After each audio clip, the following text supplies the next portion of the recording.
Welcome to the Voodoo Power Podcast. Could have played some pancakes. We're sitting down today with Brandon Byrd. Coach Byrd is the owner of Byrds Sport Performance. He attended the University of Pittsburgh, where he worked closely with Buddy Morris and eventually with Charlie Francis and Louie Simmons. Coach Byrd runs a true conjugate system, rotating exercises, and giving his athletes the ability to constantly PR. He has created a training environment with some of the highest verticals and fastest times in the country. The education he received from some of the best coaches the world has ever seen did not go to waste. Taking a deep knowledge and turning it into results is something Byrd Sports Performance has excelled at. So welcome to the show, Coach. Well, thank you. That's a great intro. Well, I'm glad you like it. You never know when you're building them. Some are harder to build than others, but being me and you have already talked a little bit, it was a little easier. So what got you started down this road of helping athletes? Was this always the goal, or is this just something that happened? That's a great story, man. So towards the end of my career, it's what my receiver coach, Coach Brookhart said. He said, "Byrd, you're gonna be one good coach one day." And I was just, I had this one guy, my buddy Matt Sheishman from Cincinnati. I'm at Pitt, and he goes, "Byrd, this guy. Now Pittsburgh's famous for." Famous restaurant is the Permane Brothers. It's the sandwich with the coleslaw in it and the fries in there and the meat, and then there's original fries. Original fries is like this $2 basket of fries. You get a pound of fries for $2-3, and there's Iron City beer. So this guy, indulged in all that stuff.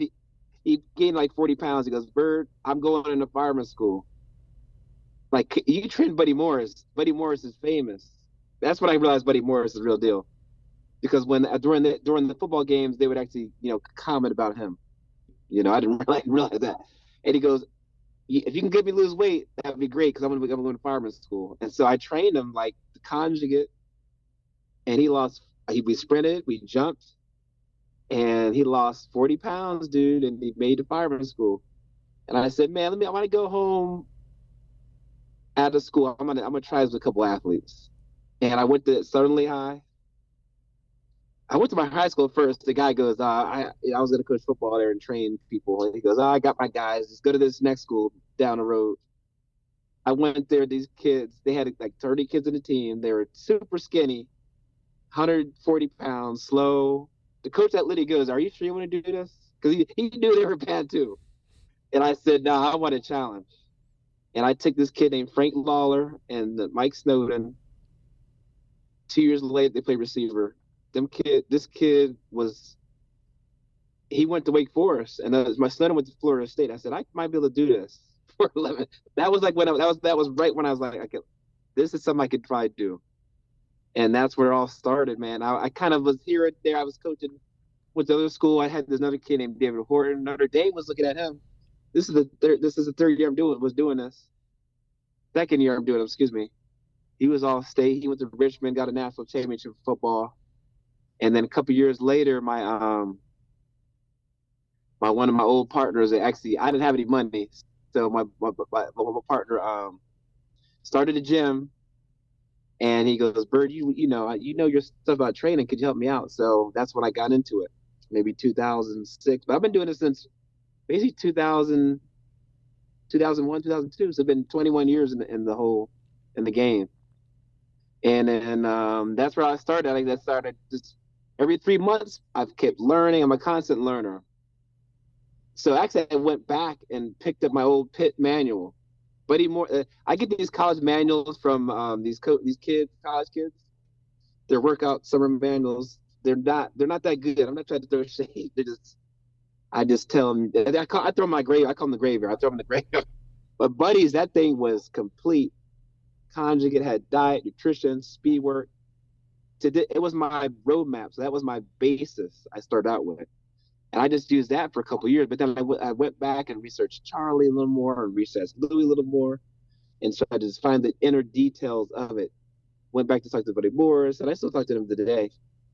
And Louie and Buddy sent me to Louie, and so once I was piecing together, but once I sat down and found Louie and I called him all the time, and I just then my program began to solidify right there. That's when it started blossoming. But it was just here and there and things I did by myself that I liked.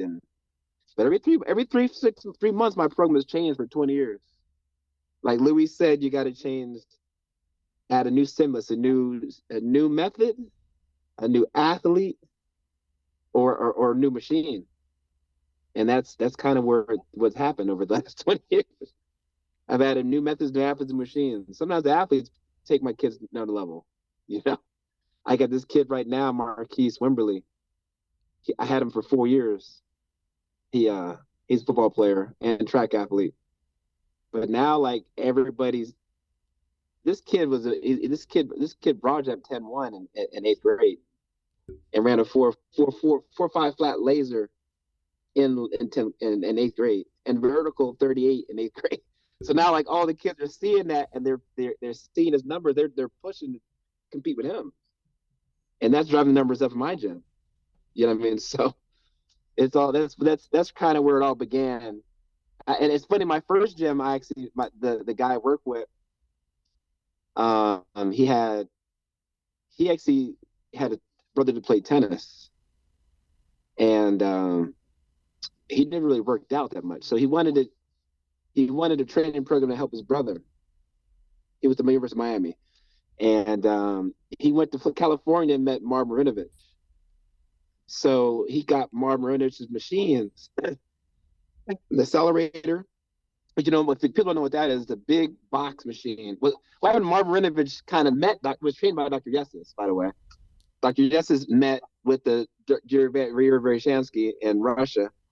He came over and he translated the Russian text, translated Bondarchuk's manual, wrote his own manuals, and Yuri Veryshansky's manuals. He trained Marinovich. Marinovich did all these studies. Marinovich got so strong, and he just was an obsessive guy. He lifted a lot of weights and said, God, these weights are actually, and then it's something that if you do too much of anything, it's not good. It's poison. So he said, these weights are injuring me. Let me do these studies. And he did these studies in the NFL, and he said, too much weights are bad. Those aren't the best athletes.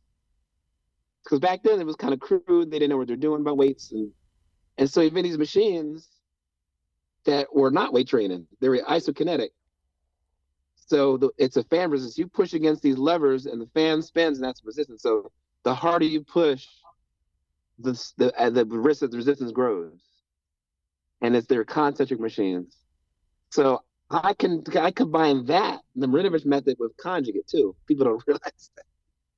And so I guess this wish he didn't like that mixed weight training, but it was lights out. It was lights out. So I've done all different type of methods. Even Marinovich was kind of crazy with no weights in his machines, and I've done tri-phase. I mean, everything I've done. My program was a combination of a bunch of things over 20 years. You know what I mean? So I was telling you, the kid Nick Sharga, he was the one where I did a Conjugate, and I did a triphasic, and I did the Marinovich method, all in the one. That dude put on 40 pounds of muscle. His 40 went down 0.6. His vertical went up 14 inches. Broad jump went up 3 feet. He was 240, ran 4.69. He vertical about 34, 35. He broke Temple. He went to Temple, by the way. He walked on. I was telling you earlier before the pre-call, we worked with Matt Rule and at Temple. So when Nick got to Temple, they wouldn't let him leave. They said, "Man, what the hell are you doing? This guy could bench 375. He squatted 660. He ran a 5.10.5 agility at 4.05, which was a record at the time." They sat him down. They said, "But I've been doing this Conjugate with Byrd." So I went to the weight room. I go in there. I'm like, "What?" They had the bands set up. They had dumbbells for bands. They had the band pegs. They had a belt squat, ATP. They had chains and bands. Man, I remember they said, "Byrd, you're welcome here anytime." And they lost one game. They lost to Notre Dame that year. They never beat Penn State. And that was a young Saquon Barkley who I worked with. I trained this whole high school team, and that was an eye opener. And then I remember I went to the bowl game. Was it Navy All American Bowl? I had my West Side hoodie on. Oh, you're Byrd. They don't need to check your name. You can just go right into the stadium. So they do me pretty well. And then that day, Matt, I remember I was at the spring game. He goes, man, Coach Rule was like, Byrd, what have you done with Nick? Keep doing it. And he's a fabulous athlete. He's I like to train my daughters. And I said, that's cool, man. And they gave Nick a scholarship, and that was it. But he was one of the guys like Franco had this Brian Cushing guy. He's my Brian Cushing, which I had from young age. I trained him for 6 years. Even when he was at Temple, I trained him exclusively for the breaks. So, well, when Nick he actually tore his ACL, missed his senior year. He sat out his freshman year. I trained him for 24 months straight. He was an animal after that. So that's kind of like my little background, my beginnings, So the concept of all of this that you're doing with Conjugate, with Marinovich, with all these things is you're looking for weak spots. You're looking for where the improvement needs to happen, and you're not getting stuck where they are already good. How do you go about setting that up to find the weak spots? That's a great question. I'll say this too. You can do any method. You can do any training philosophy. You could do Olympic lifting. It all works. The key is finding the weak point. The sticking point, I call it, mini maxes. As Louie was saying, it's a mini max. Whenever you come up and the lift concentrically, the bar, you got to. I tell my kids always, what makes you miss the lift is the bar stops moving. You got to lift fast, or you can't complete the lift. What makes you miss the lift is the bar stops moving. The bar slows down, and so once it slows down at a certain point in the middle of the lift, you got a sticking point, and that means you got biomechanical weakness somewhere in the muscles, quad, hamstrings, hips, glute, somewhere like that. Maybe lower back, upper back, whatever. So after I do these tests with these athletes, I test the first visit. It's about an hour test. The squat is the main thing that's the major roadmap. Because what I'll do is I'll test their flexibility, I'll test their jumping ability, I'll test their sprinting. At high speed, you can't see what the weakness is. They're jumping, you can kind of see, but you can't totally see everything. When they're sprinting, you can kind of see it, but you can't see everything. You just know that they're slow. But once you get under load, now you're going to see some breakdowns, and that's where you attack. Even Nick Showman, he says the squat is my test, or the deadlift. That's my test too. That's a major factor. And when these football players come into my gym, they want to just come and do sprinting and jumping. I said, dude, you got to misconception. It's my weight training, is my screen, and that's what makes you faster. If I can't see the weaknesses, I can't make you better. I can't see your breakdowns. I can't see your mini max. I can't see where you hit isometric contraction. That means I'm in the dark. I can kind of make guesses, but I can't see till you get into that bar, dude. You're kind of going down a path that maybe I stumbled on accident, and trying to explain it doesn't always come across right. But I started correlating the box jump and the squat as one piece. The deficits you see in the landing of a box jump, and even actually the force production of a box jump, will be the same deficits you see in the squat. So if you understood in a box squat, you're not going to probably see it in a true squat, but in a box squat, you'll see it. So if you understand that, now you can take a very explosive exercise and slow it down to a piece that can be seen and worked with in time frames that are manageable. Right. I had this girl, one of my good track athletes. She was amazing. Third in the state in the 100-meter dash. And fifth. Jamaican girl, amazing. Went to college. They, again, when these kids go to college, they Olympic lift. I don't. People, it's well known. I don't Olympic lift. I don't think it works. It can work if you're doing the right sprinting and you're plyometrics. But if you're not squatting. Once they stop squatting her, you can't see the weaknesses. And then but yesterday I saw her jumping. Her right knee would shift inward, and when she jumped, and she kind of was slow at the bottom. And while I got her in the box squat, I saw the same thing, but a little worse. And so that tells me she got a little knee valgus on the right knee, which basically means her groin, her hip, her glute med, her hip is weak. Louis say hips are weak. So her groin would shoot her knees in. She had a weak hip on the right leg, and that's her force leak. That's what Randy Honey would call force leakage. So she can't produce force and extend rotate her feet and push on the ground and jump or squat. And I guarantee you when she's running, that's her force leak. So if I don't fix that, I can't get her back to where she used to be. She used to vertical 28.9, now she's vertical 26. You know, and then she used to run 100 in the 12 flat. Now she's run 12.5. There's a force leak right there. And you know, these colleges think this. The biggest myth, they think that Olympic lifting makes you explosive. That has nothing to do with explosive strength. Explosive strength is lifting, doing an exercise at 30 to 50%. But these colleges think they can do Olympic lifting and omit plyometrics, and sometimes even omit squatting, and the kids go backwards, and it's sad, dude. And that's what happened to this young lady. But I'm gonna get her back. I've done it before. And as you're working through this, what you find out is the thing the kids hate the most is what they need the most. Correct. That's the thing. I tell these kids, the best kid, like the kid Nick Sharga, I kept telling Nick, it's like Louie said, you got to fix your defense, not your offense. That means if you're scoring 50 points, if you're losing 50 to 50, you need to get your offense better. You get your defense better. And so you can win 50 to nothing. And so I said the kids that actually get the best results, you need to find the thing in this gym that you're the worst at and attack it.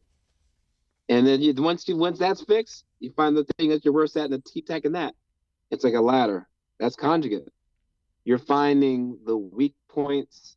You're training maximum effort. You're training dynamic effort and repetition method. You're fixing it with those weak points with the repetition method. You're building muscle where it's needed. And that's what happens. I get these kids come in. I keep saying football players. This is all the sports. But I had this one kid. This just came in. I was talking to Fahey. That's my guy. I said, man, and Louis said the same thing. He's like, I don't like training football players because they come in. They got this. These kids have been working out for 3 years at the school, and the coaches make them work out the school, which is sad. And these kids got dreams. They want someone to turn their dreams into reality. The kids getting on. They get on my inverse curl. I got these. Louis said I got machines. I can tell what your weaknesses are. So they get on my inverse curl. They got like 3 plates on them. They have no hamstrings. And it's like, I'm like, what? You've been working out for 3 years, but you haven't worked on the right muscles, the right thing. So therefore, that's why these kids aren't fast and they can't jump. And so I tell these kids, like, I'm going to attack your weakness. And we're gonna work that thing until you can't move almost. We're gonna chase that weakness out like the demons. So I got these kids doing 5, 6, 7 sets on the hamstrings because they didn't work it for 3 years. People think the squat is good enough. It ain't good enough all the time. And so once they do that, they're gonna be lights out. They're gonna be in shock. And that's their golden nugget. That's their rock they found $1 million underneath it. Now, we're kind of talking about Olympic lifting and explosiveness, and you mentioned it earlier in the podcast there. Lifting, especially heavy weights, is a race against time. You only have so much time to finish the lift. So improving speeds of the lift should in fact increase your maxes because you should be able to complete the lift faster. Absolutely. You only got, Louie told me, what makes you miss a lift is you can't move the bar fast enough. You only got so much time to strain. If you got a sticking point or weakness, you really got your timers cut short. You got a seasoned lifter that's been with you for a while. Like I had this girl, Maddie Kelly, who ran track. She, unfortunately, I'll tell you this. It's not about how strong you are, because that's a debate. How strong is too strong? It's about how strong you are in all those strengths. There's like 8 different strengths.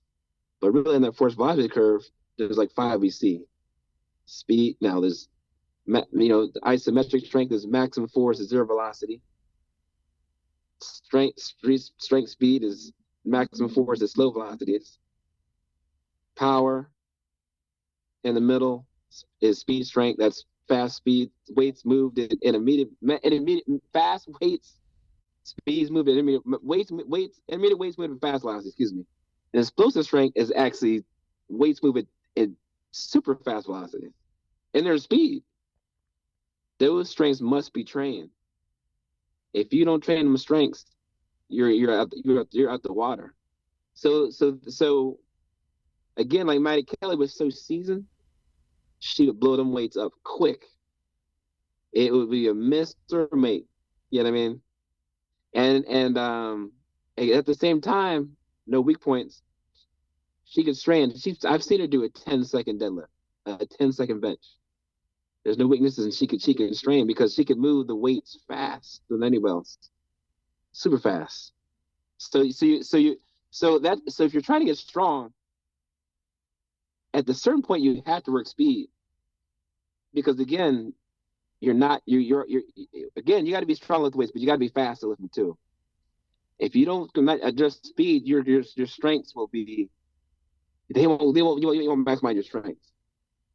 And on the flip side, that's the value of the dynamic effort. And some people do it on blocks, but it needs to be dressed all the time, because you need to know how strong you are, how fast you are in the lifts, and what your weaknesses are at all time. If you gone 3-4 months and you realize you're too slow with the barbell, you're in trouble, dude. You've lost 3 months of training. I had one kid where he was a cornerback. He weighed 175. He squatted 315. He's free vertical 22 inches. Okay, let's get him stronger. He squatted 400. And he squatted a vertical 26 inches. Let's get him stronger. I need to get him to 40 or 36. Let's get this squat. He's hit 500. He vertical 27. What happened is he could no longer use his strength in a short amount of time. So therefore, maximal strength wasn't helping him anymore. The best athletes produce strength in the shortest amount of time. Different athletes produce force in a certain amount of time. So that kid, now I had to get away from. I was doing dynamic effort. Now dynamic effort was actually too slow. I had to do explosive strength with him. I had to lift 30 to 50% with him. Light weights. Now, seriously, goes, what the hell is that going to be? That's nothing. He's squatting now with 135 pounds with some bands on it. And his vertical shot up to 33, 34 inches. He could dunk the basketball. And that's what I'm saying. It's not about how strong you are. It is about how strong you are, but you got to be strong in all the strengths. If not, your abilities will plateau. That's what Conjugate is. You're training all different strengths and all different abilities and all different intensities at the same time, so you don't run into this trouble. But if you're not in your game, that kid, he's stuck. His 40 time dropped too. Had I not done that, he'd been stuck. And that's where the skill of knowing what you're doing, be on your game, matters. Well, and what you're kind of getting into is you're talking about incredibly strong kids. Most guys, when they get guys in the gym, are incredibly weak, and you start kind of falling into some of that stuff DB Hammer talked about. A weak kid, you have to get strong first before you can worry about the explosive velocities in certain degrees because the bar is negative weight. You can't get Correct. weight low enough to get him in Right. the. So you got to understand what needs to come first, the chicken or the egg, also, correct? Now it's correct. That being said, Louis said, if I want to go to California, I want to go on the right road, not the wrong road. So I will actually have dudes, I'll have little tiny girls. They'll do dynamic effort with the bar and the band. I had this one girl. This is my state track champion, long triple jump. Natalie Walters, amazing athlete. Now she come in at a squat 165. That's not too bad for a girl. I did dynamic. A lot of people said she's not strong enough. I did dynamic effort with her. We had the bar and the band. I was doing explosive weight with her. All of a sudden, the numbers in that tendo were going up. She was hitting 9, 8, 9, 1, 1. I was like, golly. What happened? She was, when you do a dynamic effort, by the way, you were actually, let's say her max is 165. And I put in 80 pounds. I put in the bar. I use safety bar a lot. I'm putting the bar. I put 80 pounds in that bar, 210s on it, and a band. To move it at 0.8, she's putting 165 pounds of force and an 80 pound bar. Does that make sense? She's actually hitting maximum effort against intermediate weights. That's dynamic effort. That's speed strength. Once that number started going up, she was not only applying 165 on the bar, she was applying 170, 180, 190. So now that point, if she's in 0.1s, I had to add weight to the bar. I actually had 115 pounds in the bar. No, it was 110. Anyway, it was 110. She hit 0.8, so I had to add up weight. She was crushing the numbers. Numbers were going. She was applying 190, 200, 210 pounds of force. I said, let's max out today. She hit 210 and it happened in real time. So when these young kids don't realize, or people in the audience, when you're doing dynamic effort, you're still applying your max. It's just on a lighter implement. And so if you don't apply your max and that maximum force in that bar, what happens? You apply force in the ground, and the bar moves fast. If your max is 300 pounds, you got to apply 305 pounds of force to move that bar. If you apply 300 pounds of force in a 300 pound bar, the bar ain't moving, dude. It's going backwards, ain't moving. So really, and that's your max. That's isometric strength. Once your true max is actually when you actually can move the bar, that's not your max, because it's actually strength speed. People don't realize your max is tested at zero velocity. That's what these pro teams do with force plates. They test your max on force plates, pulling in a bar, maximum strength at zero velocity. They want to see how much force you can produce. But then all the way down to dynamic effort, you're applying the same force. It's just, I know the speed that correlates to the max. So I automatically know. 0.8 meters per second, you double that. Whatever's on the bar, you double that. That is your max. So once I tell that, the kids would go, okay, this is cool. Let me try to beat this 0.8 and get 0.9. Now your max is stronger. You're applying more force to the bar. And you're dealing with the same thing you would be dealing with. The same forces that are applied in a depth drop are applied in speed work through reversal strength, except for you can't move the bar move the bar that fast. A depth jump, you're following at gravity. You're following at 9.8 meters per second. So that's why Louie would say that the dynamic work was ballistic. But correct. I'll say this: when Dave Tate was with Louie, he said, "Damn, I didn't get it." He was frustrated. This makes no sense. But then he realized once they got the bands on there, Dick Hartzell, who I learned off as well.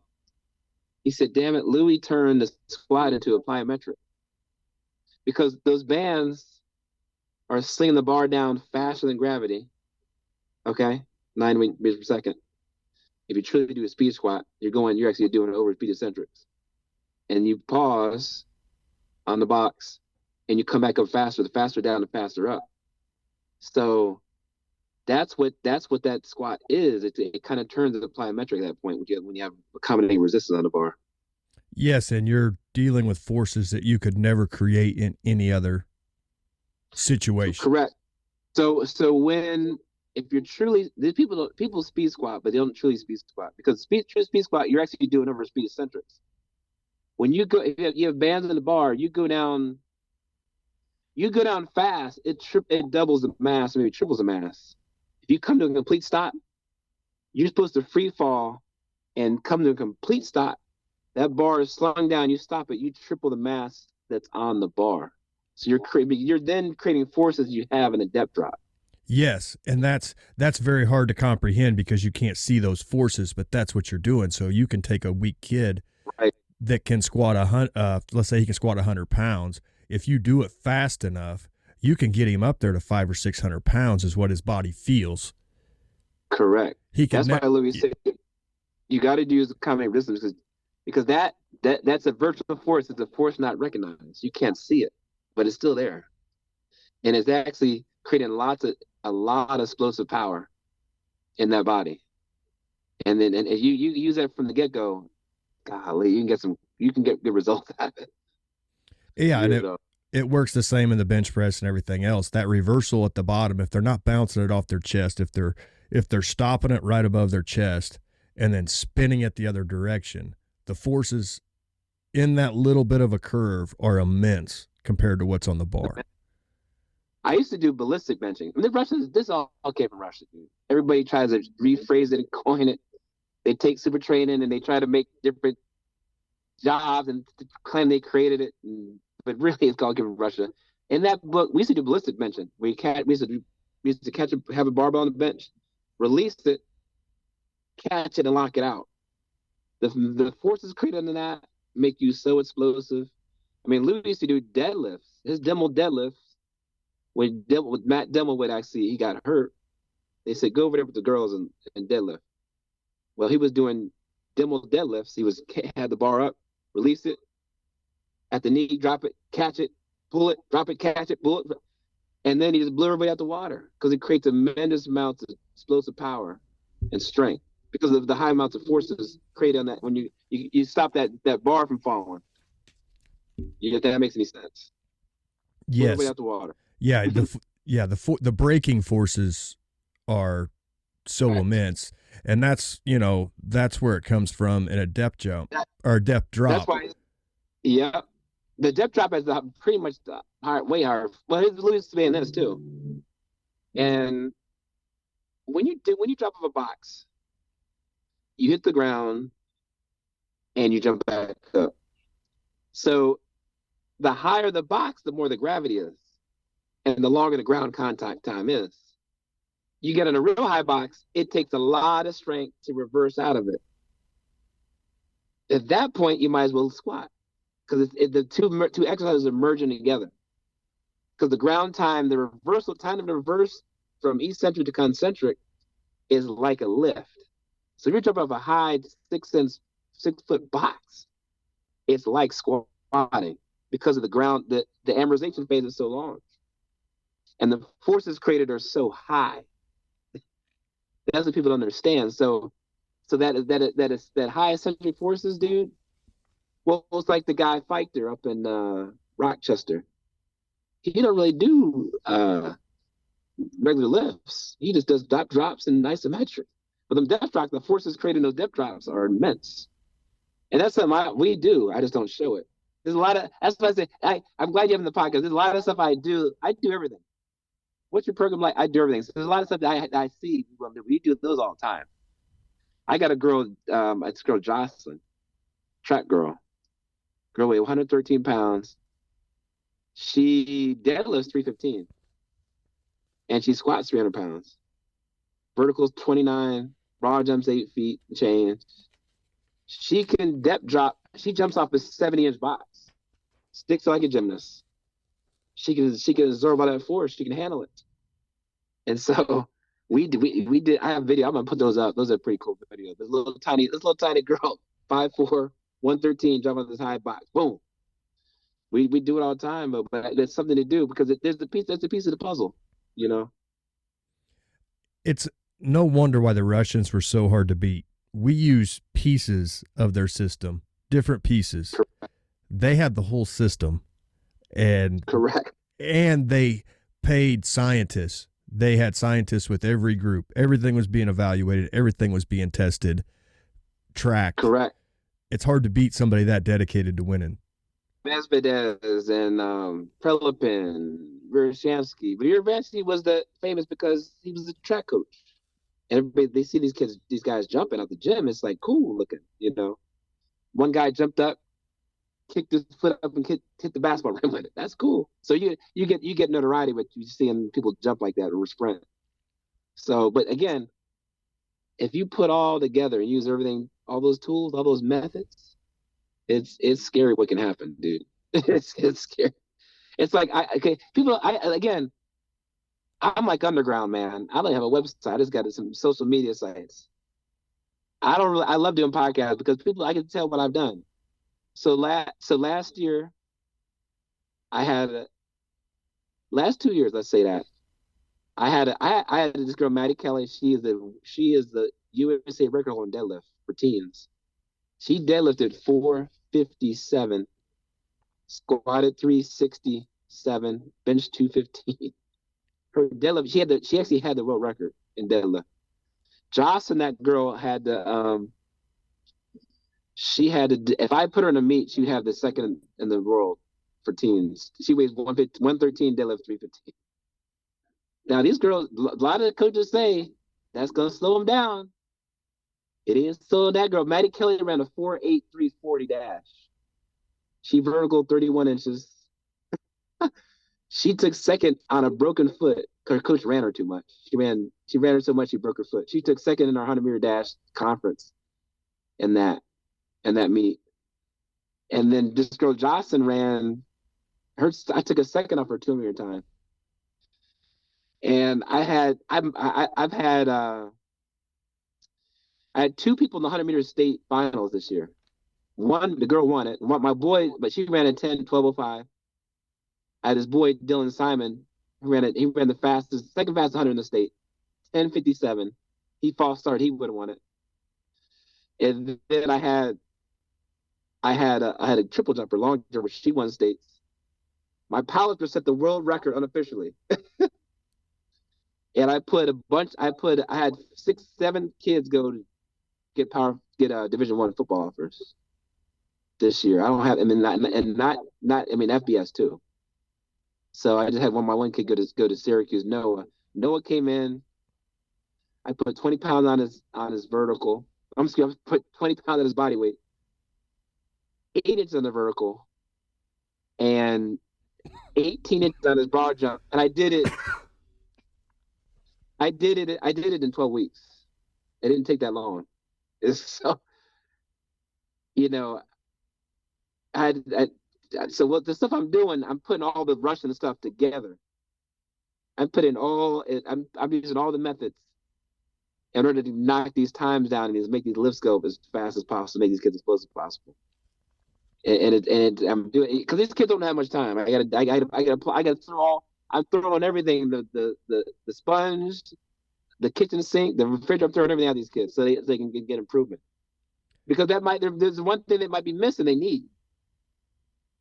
They might need explosive power like that one kid needed. He needed explosive power training. The dynamic wasn't good enough. Mike Sefford wasn't good enough. It worked. We needed to build that. That's what people don't understand too.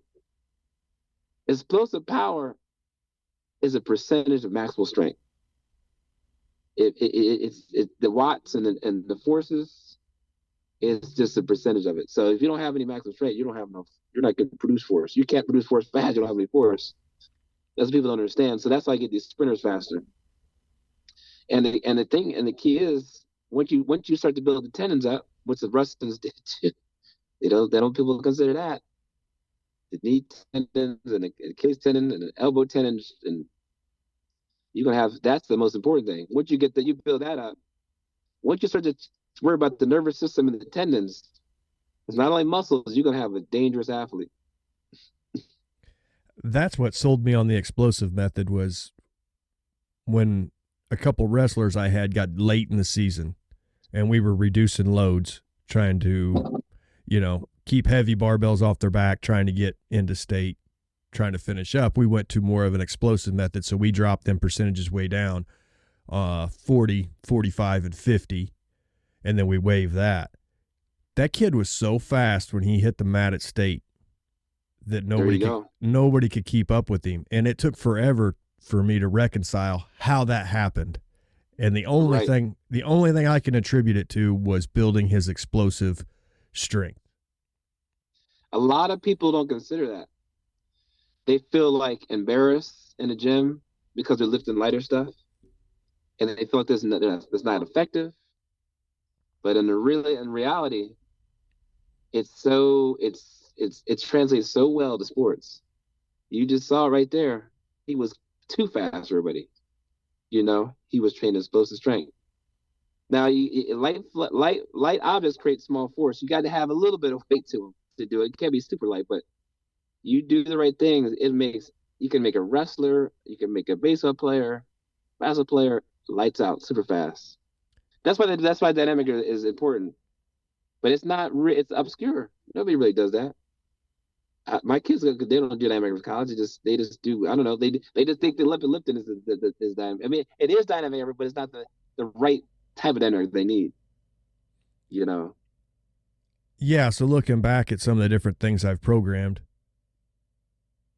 you can back off maximal strength for 28 days in the latter part of that season, and they're going to retain that. And then that's where you can throw in explosive method or dynamic method and speed them up in those 28 days. So when they hit whatever their final competition is, they'll not only will they be strong, but they should be faster. Correct. Maximal strength is sure and put that in his book.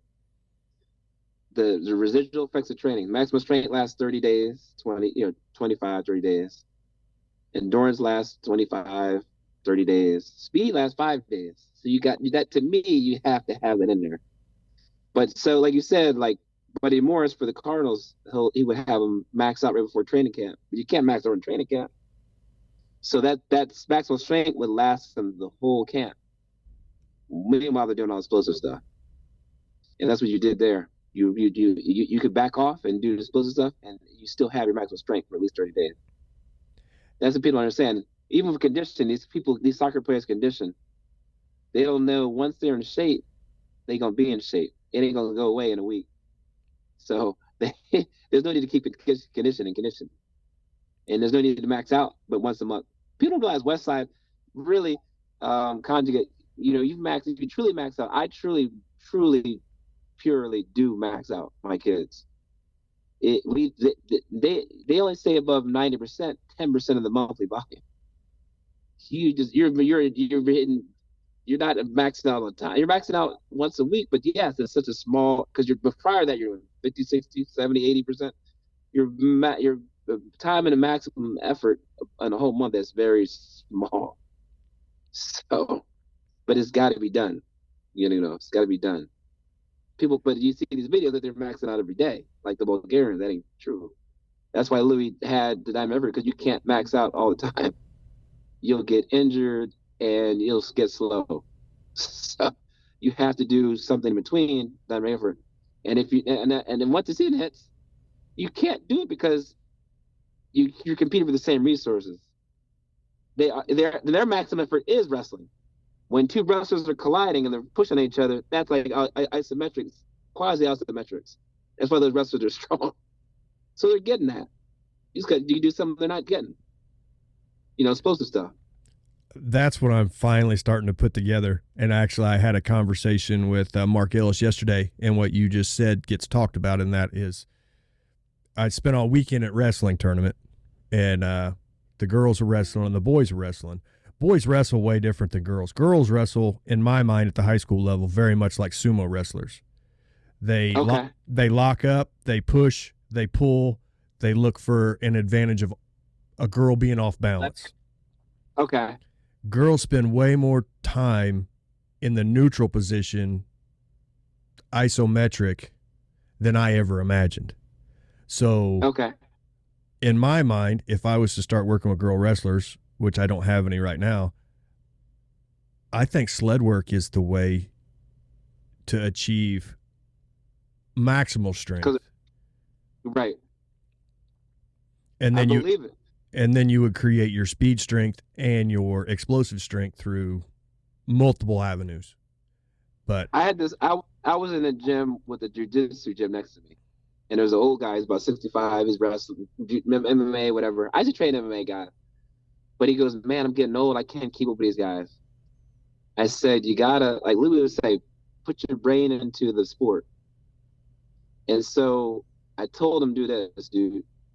He's like, "These young guys, they just pushing me around." I said, "When you push against, when you're locked up against another man, and you're pushing hard you can, and you can't move, that's isometric strength." I said, "Go over that wall and you lean against it, you push against it, like you're grappling, and just do it for time." And he started doing it. He goes, "Man, that's working. That's brilliant. I never thought of that." Because now I'm pushing it. I said, "If you push against the wall and move an object, man's gonna be easy." And he started doing that. Boom! It just changed the game. People realize there's a guy, that guy Tatura. I do isometrics. I've studied him inside out. Louis was big in studying him. The Russian, it came from Russia though. But I do isometrics a ton. I mean, every session my kids do them.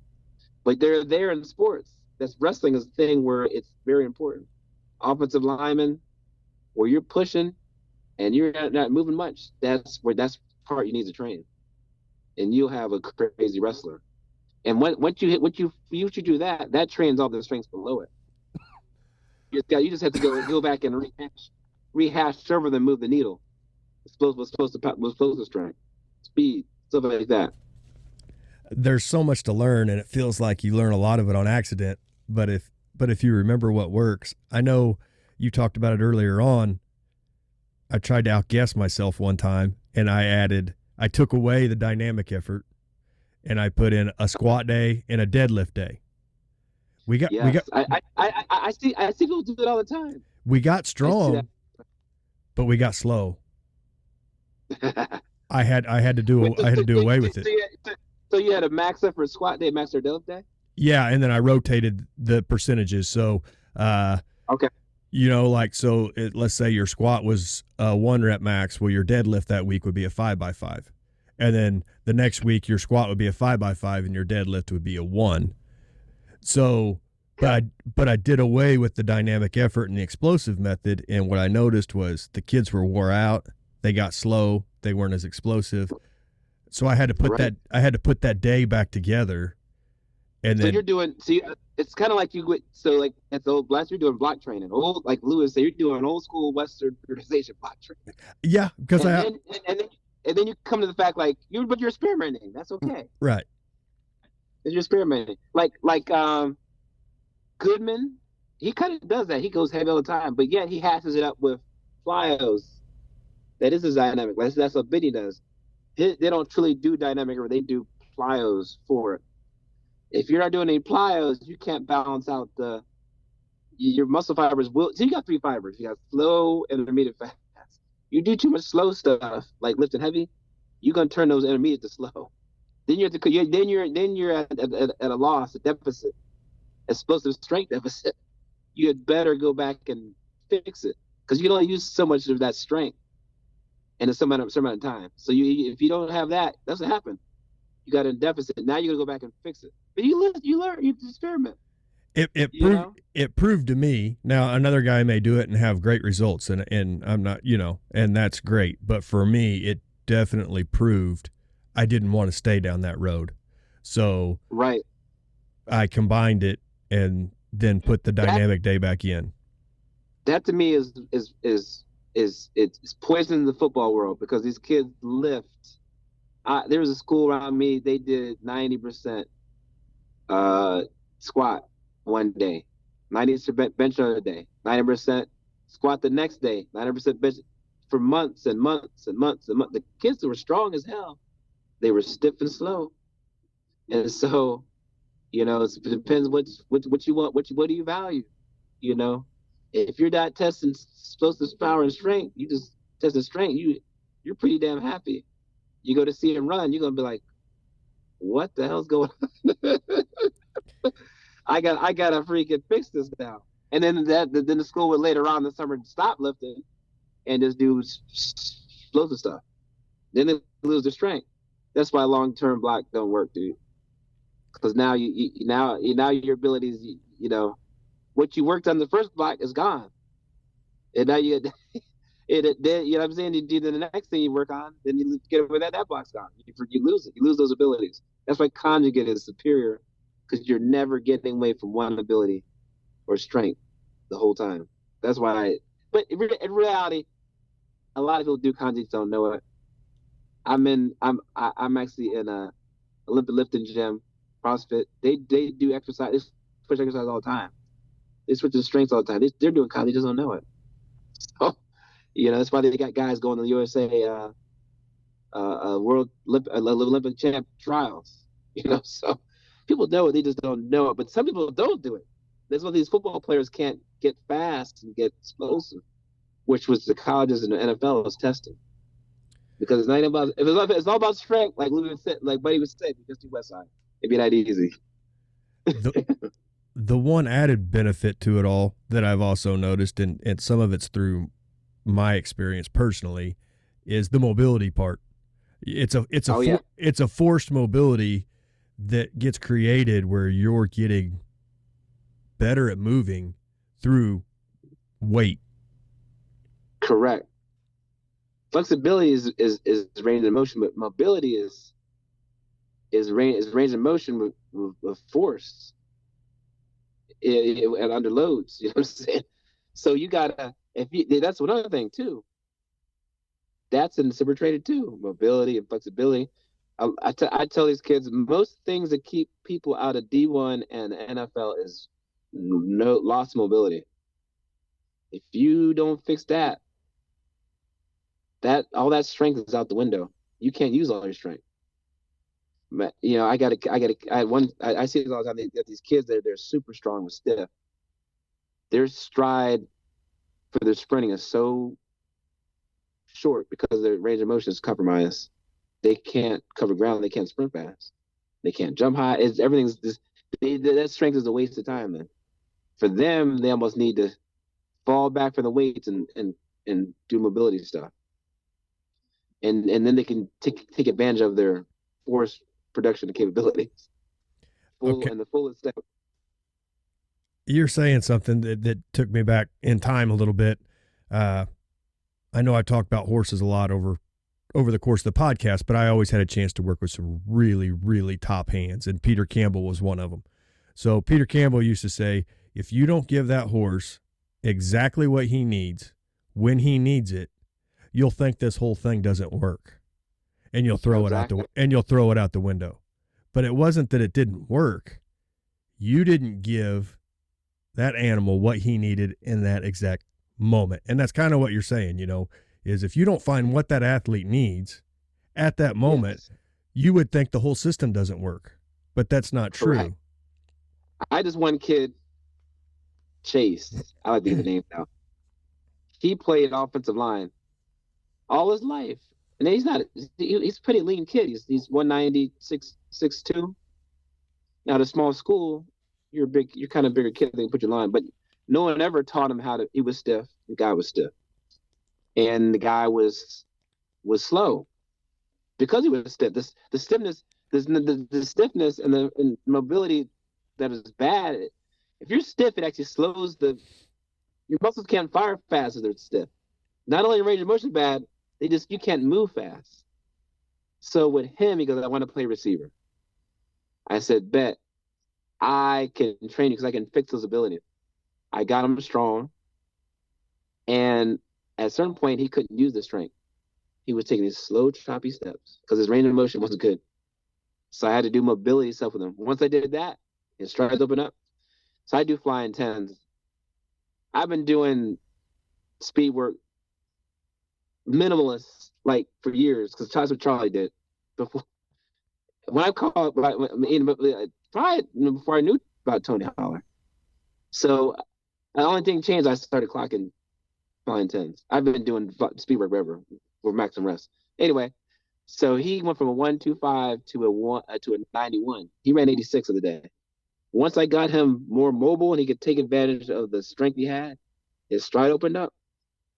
His stride went from about 6 feet 6 inches to 7 feet 6 inches, and his 40 went down 5/10. If I didn't do mobility, dude, he was out of luck. And that's a big piece of the puzzle, dude. If you even Maddie Kelly, she was the same way. Super strong powerlifter with wanting to sprint. I said, Maddie, you gotta get some mobility, dude. Her stride was 6 feet 2 inches. I got to 7 feet 2 inches, 7 feet 3 inches, knocked off 6 tenths of her 100. But she couldn't take advantage of the strength she had. The girl was 315 pound squat at the time. Vertical 30, just couldn't take advantage of it until we got her range of motion fixed. And she can do a full split now.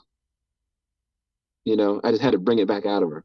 And then she could stride. So it's like, so mobility is a key thing. It's part of your conjugate programming. You got to build. It's about fixing and working all abilities at the same time. One of the key things for athletes is flexibility and mobility, suppleness, speed, strength, flexibility, mobility. All that stuff must be addressed. If you're missing that out, you're missing that out. That's why the me meeting Dick Hartzell was a valuable thing. I flew him out to learn his band, rehab, and there's stuff that was in the supple leopard that's left out there. You just can't find. So I said, wait a minute, he took this from you, Dick. Oh yeah, but I didn't teach him everything. So there's stuff in there that I do that just is valuable. That they can get these kids to the right range of motion. Now the cool thing is the pails and rails, the FRC, functional range release, the 90/90, all that stuff. So whatever you do works. Body tempering, flexibility. I even studied stretch to win. That is the Franks in Arizona. They wrote the stretching Bible, dude. That thing's about 2,000 pages. You take their course, but it's PNF resistance stretching.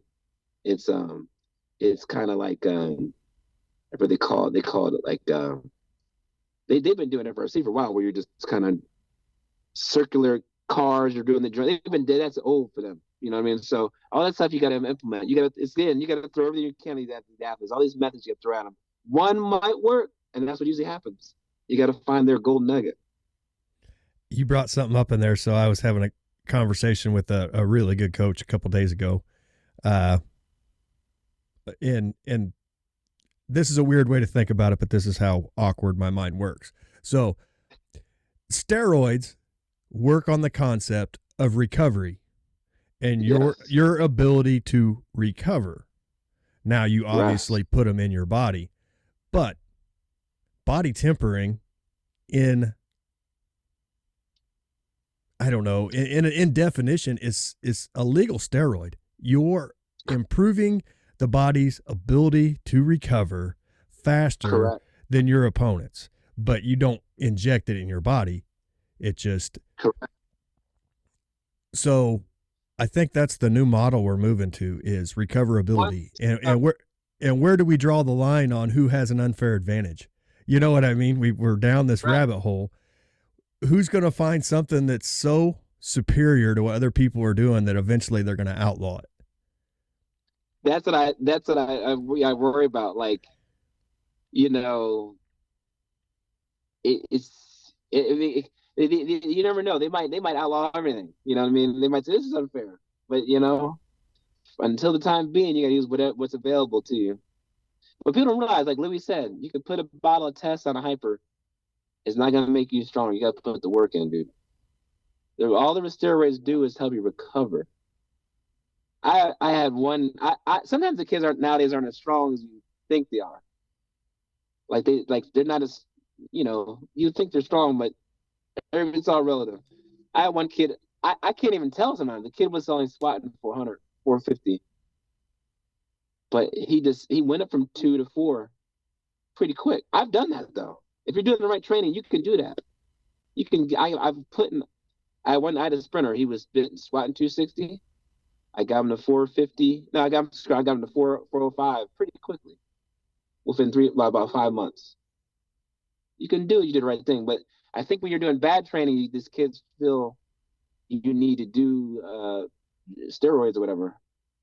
But what really happens is you're just recovering fast. So this kid I heard a story. This kid was running a crazy track workout, like 400s, then go in the gym and max out. The next day, come in and squat again. He was recovering so fast, he could get that's how he got the gains. But what he forgot to do is train the tendons. He tore his hamstring tendon, almost blew his hamstring off. But that's the thing that people don't realize is about how kind of fast can you recover. So my kids, when they leave the gym, they go, "Can I do some extra?" I said, "No, rest." But what changed the game when I met Donnie Thompson? He came to the Philadelphia Eagles. Little did I know, the Philadelphia Eagles in 2017 or 16 or something like that, they won the Super Bowl. They had 4 ex-husbands. They weigh 150 pounds, 180 pounds. The linemen use them every day. And they put handles on them. They carry them on the plane. They carry them on the road with them. They said, man, we rolled out every day before and after. We could practice harder. And so we could practice harder. We were less sore. We could get more work done. And we could play fresher. And I said, dude, that's brilliant. So I said, let me get these rollers, dude. It took me about a year to figure out how to get one made. Game changer. I used to have a deload. Because I do a 4-week conjugate wave. I don't do a 3-week. Louie is a 3-week. He used to be able to do a 5-week wave. Then he went down to 3. I do 4 because I like to have an explosive strength week. And that's somewhat of a deload. But I do max effort 4 times a month. The reason I can do that is because it's the body tempering. I can recover you so fast. It's crazy. From workout to workout. I had one kid do a high school football workout, running, lifting, come in, sore as hell, rolled him out, boom. He was freshened up. We trained for 2 hours and I rolled him out again. He did the high school workout the next day. Didn't miss a beat. This kid I had 4 months with him, Sean Peckleson. He ran a 5.140 weighing 235. I had to get him down to 4.6 to get a scholarship. 4 months, and he worked at the school 3 weeks. He worked at the school Monday, Wednesday, Friday. Came in Tuesday, Thursday. Dude, I got him down to a 4.63. Penn State clocked him, and then the Spark people vertical one from 27 to 34. Yeah, I did it that fast. If it wasn't for the rollers, it would have been impossible. It was impossible because he was. What did you do at school today? Oh, we did 3 sets of squat, three sets of 15 reps, 315. I'm like, what? So like bodybuilding stuff. I'm like, what is going on? Sore as hell. Had a roll cut, but the rolls is a game changer, dude. It keeps my kids fresh. We can build muscle faster. We can train harder, and that's the thing. The recovery is key. The recovery is key, dude. It was so effective. I think you told me they give Donnie Thompson a Super Bowl ring. Oh yeah, so the Eagles did. They gave him a Super Bowl ring. Because they said, man, you've helped us out so much. Our athletes loved it so much. The roles you made for us. They give him a Super Bowl ring. He has it.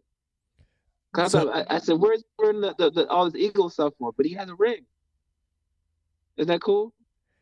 That at some point somebody's going to decide that's an unfair advantage, and then it's going to be on a list instead of just figuring out what they're doing, and getting better at it. They're like, no, they're doing something over there that we can't explain.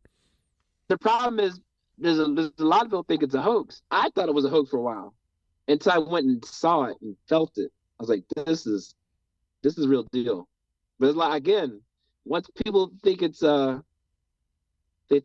they might outlaw it. And a lot of people were like, this stuff is a hoax. I'm not waiting for the scientist or the PhD guy 20 years from now to figure it out. I'm doing it. You can be your own scientist. You or You did that experiment. You had your kids lift heavy. You said, man, the kids are slow. I got to switch it up. You were a scientist. You don't have a PhD, but you're a scientist. Anybody being a scientist. I tried these rollers that I said they work. I don't know exactly how they work. I know they work. I kind of know what they get the trigger points of the muscles. They get knots out. You can operate and lift it 100%. You can run it 100%. You can sprint 100%. You can jump, vertical go up. You recover faster. I don't need to know any. I don't need to know down the active of miles and all this craziness. I know that they work. Donnie's a scientist. He's studying it and writing up in PubMed. No, I know it works. I'm not gonna wait till 10 years for the outlawed or something. They say it works. It seems like the medical community is quick to take away anything that can help a person for free at home. Correct. They need to give you a medicine to fix it. It's not, you can't just put these big heavy cylinders on your hamstrings and get better. That's impossible. Dude, it's funny, Donnie. I send videos to Donnie all the time. I got these little tiny freshman high school girls that weigh 115 pounds. I literally have 300 pounds of rollers on them sitting on there. They're on their phone like this. He's like, I can't believe it. I got these big powerlifters are screaming, crying. How these little girls on their phone just almost chilling, taking a nap. He's like, I can't believe it. I said, these Pennsylvania girls are different though, but they used to it. They love it. They're addicted to it. They get mad at me if I don't roll them out. So I don't really work out that much. My workout is I roll out 30 kids a day. And my rolls are 185 pounds, my other one's 135. So that is my workout. When I first started doing it, I used to go, first week, it actually kind of maims you a little bit. I had bicep tendonitis for a year. Lifting that roller, lift it off. I said, Donnie, dude, did you have this problem? Yep, I had the same thing, dude. Carpal tunnel. I'm like, golly. Then I figured the technique to it. I used to go home and I literally would drive in front of my house, my apartment. I'd fall asleep in the car. I couldn't get into the house. That was how tired I was. That's a fact. That happened a lot of times. That's something rolls and tired me out. So, but I do anything for my kids. I sacrifice, for them because I know how important that stuff is to the game. I see my jumps go up. I see them recover fast. I see my strength go up. It's insane. Now my kids will come in year round. So my kids will come in the day before the football game and roll out just like the pro teams do, and they're fresher. Because sometimes these coaches kill these kids. I don't know how they can play football games. They're so sore. I'm like, how are you gonna play a game? Like they come in limping. I'm like, how are you about to play a game? Roll them out. They walk out. I feel great. They kill it. Well, that would bring me to my next maybe my next question here. We're seeing a conditioning pandemic. That's what I tag on Twitter all the time. And we had COVID. I said this is the conditioning. We're in a conditioning pandemic. What happened is these coaches think conditioning wins ball games, and they would rather have a root canal rather than have their kids not conditioned, dude. It's crazy. So what college strength and conditioning coaches do at me is the coaches who don't know about the body. They don't know the sport coaches don't know about the human body. They know their kids want to be in shape, but to them, it's conditioning. So what they will do is they'll run these kids in the ground. It's crazy. And so therefore, what they don't realize, they're slowing the kids down. They're making the muscle fibers turn slow. They're getting knee injuries. They're getting calf injuries, I got slaughter, shin splints. There is just such a negative effect. When really what they need to do is let the sport practice get them in condition. The only way to get in football shape or soccer shape is to play soccer, football, or volleyball. There's no running in volleyball, but yet these kids will run for an hour. I'm like, what are y'all doing that for? You need to be in condition to jump about 30 times a game and hit the ball, but you ain't got to be, there's no running in it. Not that much running. What they don't realize is they're killing their jump. Here's the cool story. I get a phone call one year from the Naval Academy, not the strength coaches, the volleyball coaches. Byrd, we see how good your kids are jumping. You got a bunch of girls up in 30, boys up in 40, 36, whatever. So we got a dilemma. In the Naval Academy, you got to run a 1.5 mile test every semester, or you're out. You're out of you're discharged. So we see our verticals going down. I said that's what I said. Your verticals have got to be going down, because the more you condition, it turns the fibers slow. It makes the nervous system kind of dull. You can't jump. And so they go, man, how do you do it? How do they run the mile every week and keep the verticals up? I said, condition by walking with sleds. Don't run. And do plyos. And they did it. It worked. They sent me a Christmas card. The Naval Academy volleyball team. So that was pretty cool. Because I see it all the time. My volleyball players, their vertical goals, I knew exactly what they were talking about. Because they come from D3. D3, you're doing everything. You're doing the strength conditioning. You're doing the skill work. So they have their hands on the strength conditioning. So they knew that this is a problem.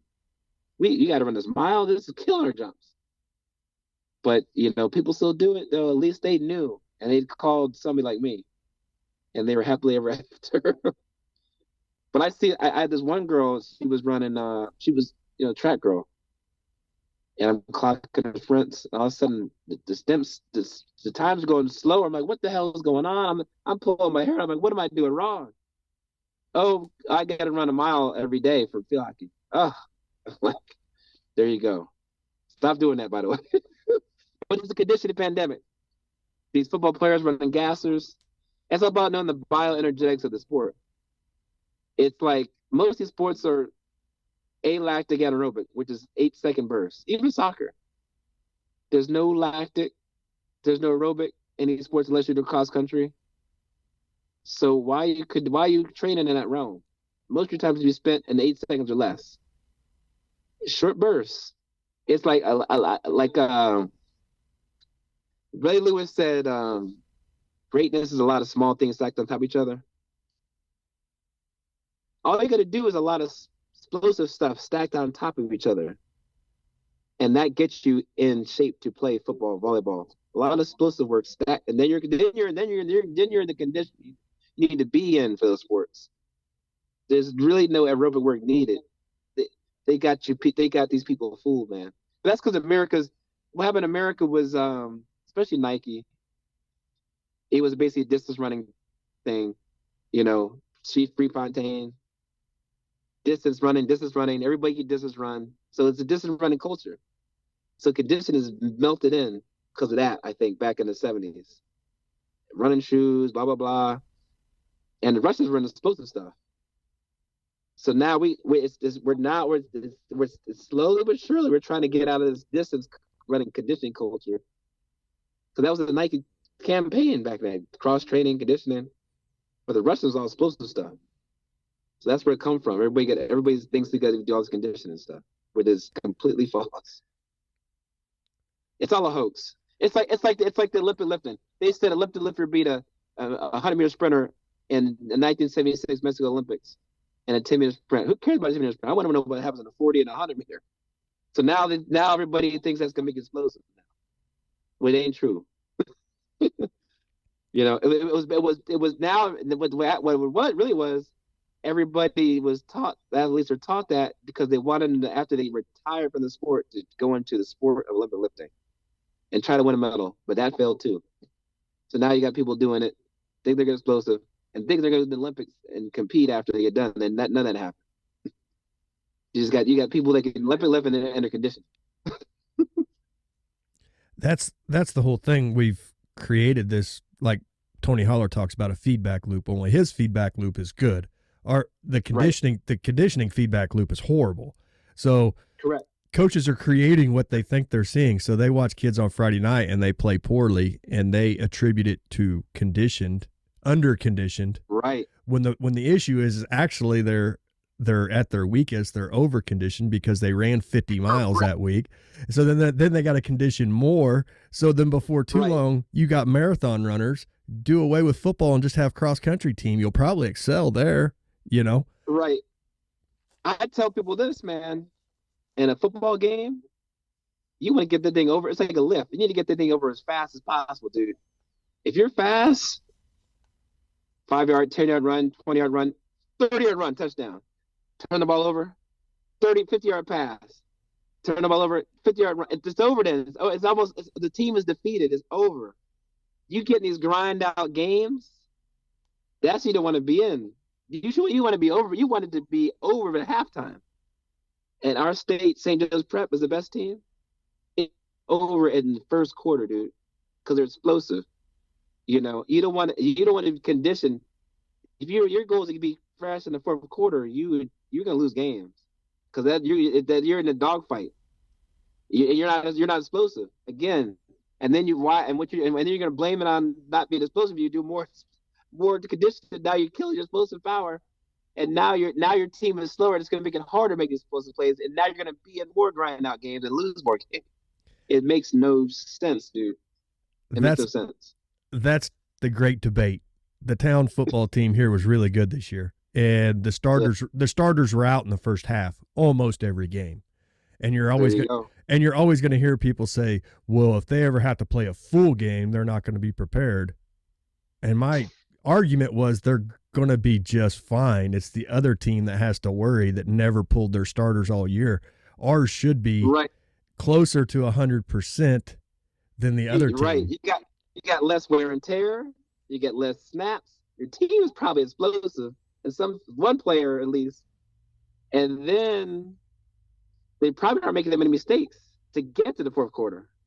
All those things matter. But now, if you're in tight games, you're like, oh, we're not conditioned enough. You lost because you're not conditioned. You lost because you're not explosive, and you have no technique, and you're making mistakes. That's what it comes down to. They blame it on conditioning, where it has nothing to do with conditioning.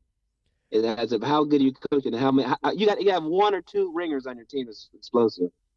You just can't do this 3-yard crown of dust, nickel and dime. It's not going to work. What changed my mind about it all was a few years ago I went to a game, and I knew what our team had done, and they had conditioned very heavily. So, we're in shape for the fourth quarter. Well, we got steamrolled by a team in the third quarter that had their hands on their hips and were breathing heavy, but every time they walked to the line, they just unloaded on us. And then they walked to the line again, breathing heavy, looking tired. And you're listening to people in the stands saying, "Well, we're going to wear them down. We're going to wear them down." We never wore them down. They look tired. Even the linemen are explosive. The guys that are strong, again, strength, explosive power is a percentage of explosive power or maximum strength. Excuse me. Those guys are in the line blowing your guys on the ball. Those guys are explosive too. You can't have a slow lineman as a weak lineman, and he's not. He just moving mass. You got to be explosive to do that. Yeah, and those down to it. Those guys were trained for 7 seconds and 40 seconds rest, and that's what they did to us. We weren't going to wear them down if we would have played them the rest of the night because they were dragging us down with them because it was taking all of our conditioning to hang with their explosive power. And it's speed reserve too. The faster you are, you can play at a slower percentage. If you can run, this is kind of like Tony says, but Charlie Francis said this years ago too. This is Charlie from the 90s. If you can run at 22 miles an hour later on in the game and you're tired, you're playing at 20, while the other team, their max is 20. They fall back to 18, they're gonna get worn out real fast. While you're playing at 20 miles an hour, they're maxing out 20. You're gonna look fresh as a daisy. They're gonna look like they're gonna be in the ground pushing up daisies. If that makes any sense. But that's the thing. These people don't train they don't understand the bioenergetics of the sport. 47-second plays, 40-second rest. It's that simple, dude. And you got halftime, you got quarters, there's breaks, rest breaks. In NFL, you don't have to be in shape, dude. There's so many TV timeouts. You're playing one way. The drives are maybe 6. If you have a 10 play drive is rare in the NFL. What you get? You get 7, 8 plays, you score, then your defense is on there. You got TV timeouts, which are 3, 4 minutes, 5 minutes. What shape you got to be in? You just got to do all explosive stuff, and be technical. So a high school kid say, I'm doing what the Bears do or the Eagles do. You can't do what they do because they don't have to be conditioned, dude. You know what I'm saying? So that's what people don't understand. Like Louie said, you're only playing half the game, and the game is only 9 minutes of actual game playing. Yeah, it's so not. How much shape you be in? Right. It's, I think I've talked to different coaches that their whole game plan was to run 40-40s by the time season starts. What does that have to do with the game at all? You're not gonna run 40, turn around, run 40, turn around, 140. You've got timeouts. You have, what were you preparing for? Right. So I actually, Buddy Morris had this in my workout manual. We had plays, specific plays. If you're a lineman, you fire out the ball 5 yards, pull right, 5 yards. Fire second play, fire the ball, pull left, etc. Back kick slide. That's how we condition. Did 10 plays, rest. Come back again, do it again. That's how we condition. That's how you got to condition. The only way you get conditioned for the sport is do the sport. As the people don't understand. All that running, people don't realize the eccentric forces used in change of direction is so high. You can't simulate that until you do it for real, and like cutting drills and stuff like that. So just running up and down the field you're in running shape. You're not in football shape or soccer shape. That change of direction is a whole different ball game, dude. You're hitting different muscles. It's funny. I have my high jumper Jack.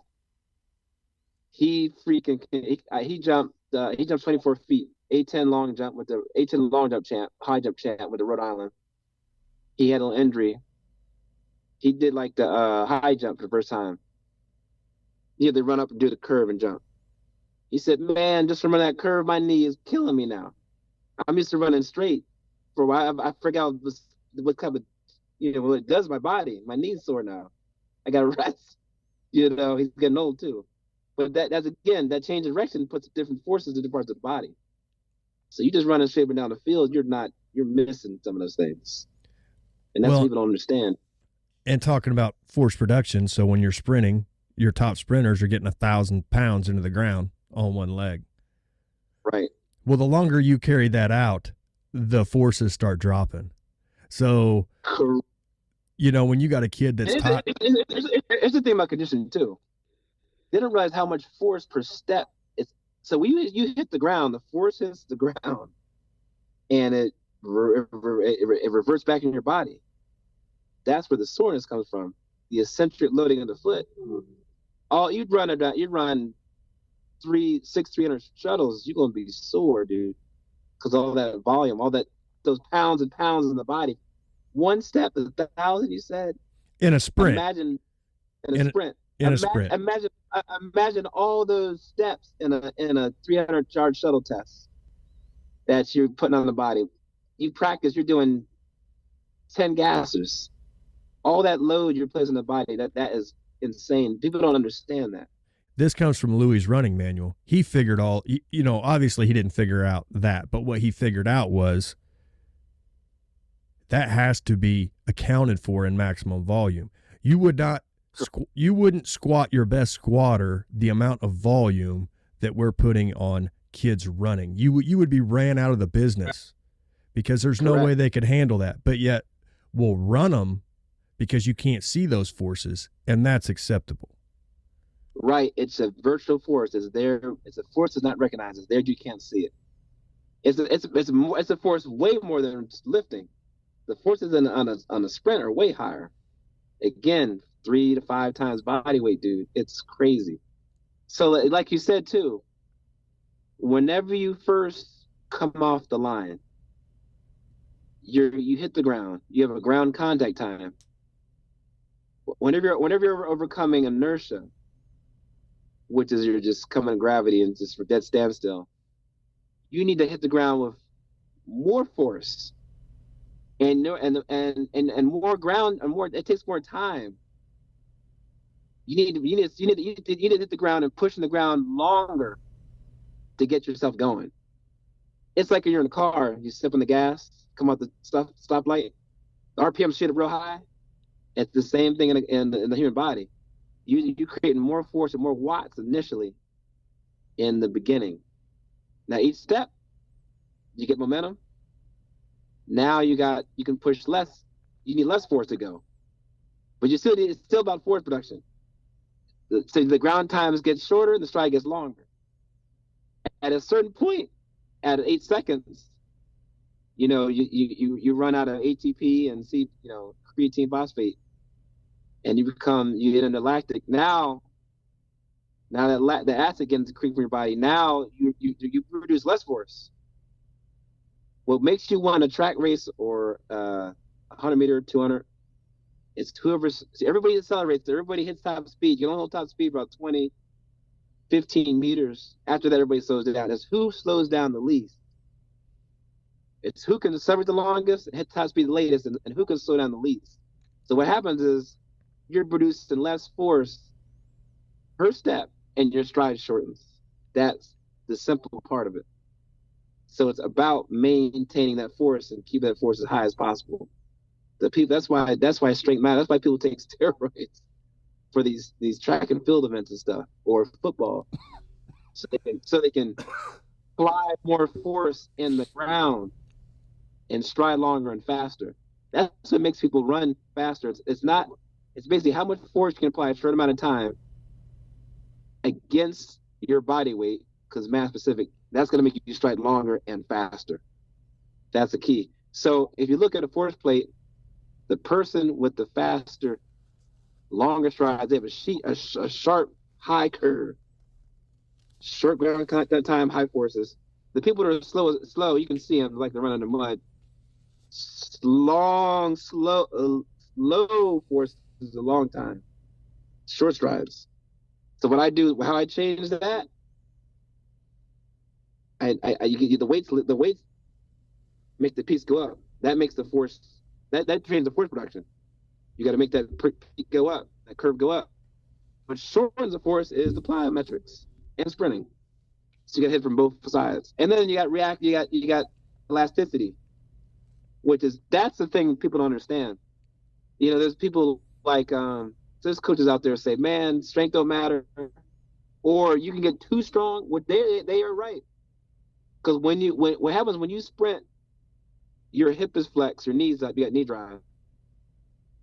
Your glute fires, your hamstring fires, that extends the leg, and the opposite low back, and then the quad a little bit, and when your foot is ground, then the calf. So that the posterior train must be trained, because that makes you rump and jump. That's the extensors of the leg. That brings the leg down and back. You got a weakness in that posterior train, you ain't running fast. Matter of fact, as weak, you'll pop hamstrings for sure. Weak back, you'll pop hamstrings. But anyway, once that foot's the ground, if it's hitting the ground so fast, your foot and ankle has to stop that foot and reverse it. That's what the tendon does, Achilles tendon and the ankles.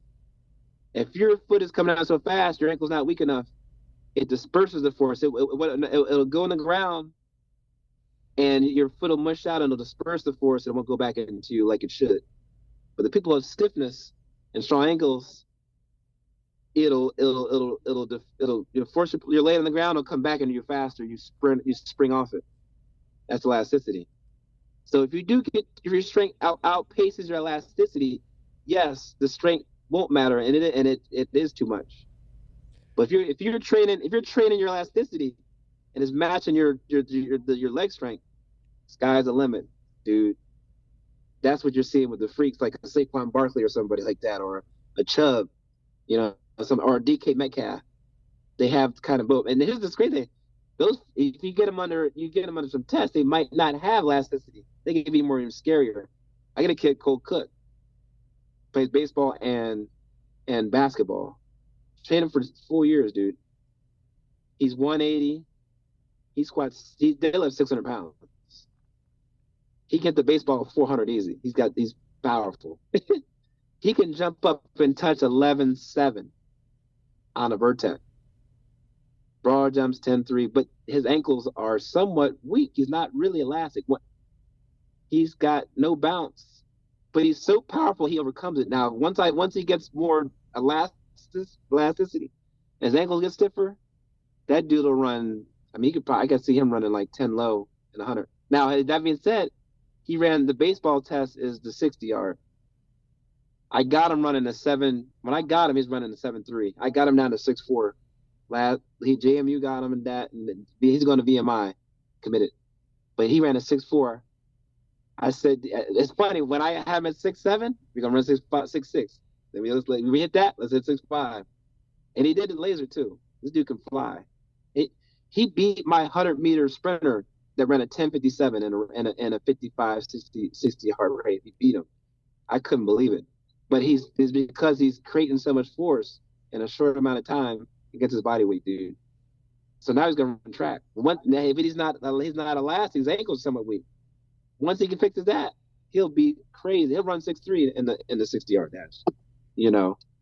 But that's what I'm saying. All these people say the strength is it don't matter. The strength's too much. Blah blah blah. It matters, dude. It's about how much we just talked about. How much force you can lay on the ground. How much mass-specific force you can lay on the ground against you in a short amount of time. And how much can you absorb and react? That's elasticity. When you hit the ground, your Achilles tendon, it deforms, it changes shape, and it reforms. You want that thing you want that to happen quickly. You don't want, if it deforms too much, you can't get around fast enough. It's like a basketball that's blown up. It deforms a little bit and changes, it gets back to shape quick and it bounces up off the ground fast. You have a flat basketball, hits the ground, it changes shape and it mushes out, it can't bounce. That's the thing you got to consider with the ankle. If you got a person with a flat basketball or flat tires, they can't run fast. It's because there's no elasticity there. So therefore, the strength is too much. When you start developing that, you develop both of those. Like I said, the tendons are the most powerful thing in the body because they tire out less fast. They tire out. I think I read a study. They tire out 8 times less than muscles. So there's your conditioning. Fix that first. I got a girl named Alex Lee. She runs the 400 and the 200. The stiffest ankles I've ever seen. I just recently started doing RSI, reactive strength index. This girl has a 355. I've never had nobody do that. Yet this girl's her endurance is incredible. She just like a deer, she just bounces off the ground. The Achilles tendon is so bouncy. The tendon tires out less than the muscles. There's your conditioning. You got some athletes that on a football field or a soccer field that don't have elasticity. That tendon is going to tire out. Well, they don't have nothing, so there's nothing there. So the muscles are going to tire faster than anybody. The good distance runners, that's what they have. They have elasticity. They have bounce. So that's how you got to attack conditioning too. Build the tendon in the knee, in the hip. That's why Louie did like the high rep leg curls and tricep extensions to build the tendons because they have less blood flow. The higher rep, you need a lot of high reps to build blood flow in them tendons, so you build them up. That's why kids take steroids. They blow the tendons out because they don't do that work. They don't work to build the tendon, and therefore, therefore you're just not maximizing your full athletic ability. It's nerves, it's tendons, and muscles, dude. That's what you got to kind of develop for these athletes. And that's what we'll see out here. Kids will get really strong really fast, but then guess what? This tendon's hurting, that tendon's hurting. So now you have to give the tendons time to catch up with the strength. Correct. That's what people don't realize. Even in the strength sports, dude, the tendon is really what it gives you a lot of bang for you. You get a lot of strength from the tendons being strong. When Louis would say, "You're not benching," he goes, "Your elbows hurt. Your tendons are weak. Do these tricep push downs, max goes up 30 pounds. Your soft tissue, your tendons are lagging. They're gonna be sore and hurting because they can't keep up with the muscle. That's the risk steroids run you, because the muscles develop faster than the tendons. The tendons aren't even made, they're made of collagen. They're not made of, proteins. So it's very hard to build them things. So you got to put the work in to build them. They're super important, and especially for conditioning and explosiveness. Super, super. That's what the good track coaches, they've known this for years. The Russians, they know this for years. It's just lost to the shuffle, man.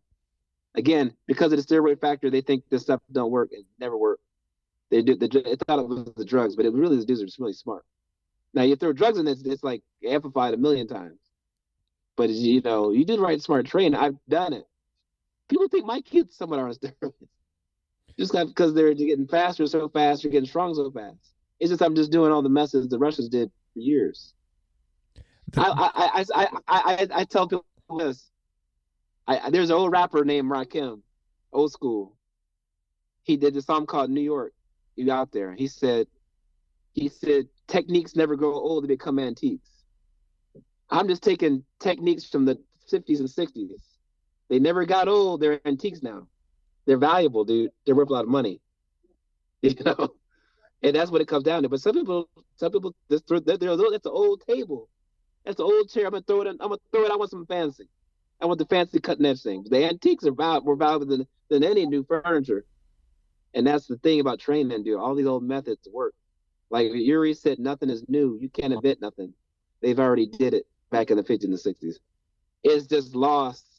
People did super training and they think it's new. They created, like Louie said, Mel Sip created 50 jobs off that book.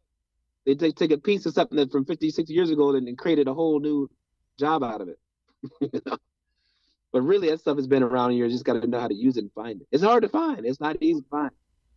My interns come to give me like, what the hell is super training? Who's Louie Simmons? Who's Yuri Mergashani? Who was that? I'm like, what? This is crazy.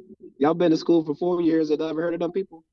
That's what it comes down to. That's why Louie said there's no such thing in America as exercise science. He's right. Because there's no science going into exercise. They think there is, there's not. And of course they know the molecular level stuff. But you need functionality.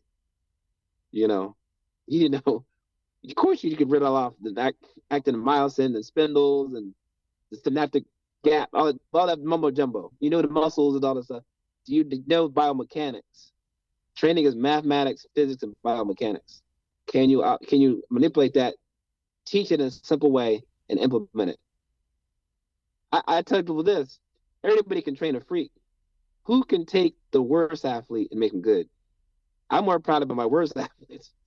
I told you before, I had this baseball player, dude, 120 pounds, 130 pounds, vertical 14 inches, ran to 60 and 9.2, lifted 110 pounds. He threw the baseball 59 miles an hour. I mean, all my softball players could outplay him. I doubled his vertical. He went from 30 to 33 inches. He got down to a 6'9", 99, 60. Which is incredible. He threw 80 miles an hour. Now he's playing college. That dude would never have had a shot to play high school. What can you do? So training a kid like that will help me train an average kid and make him a freak.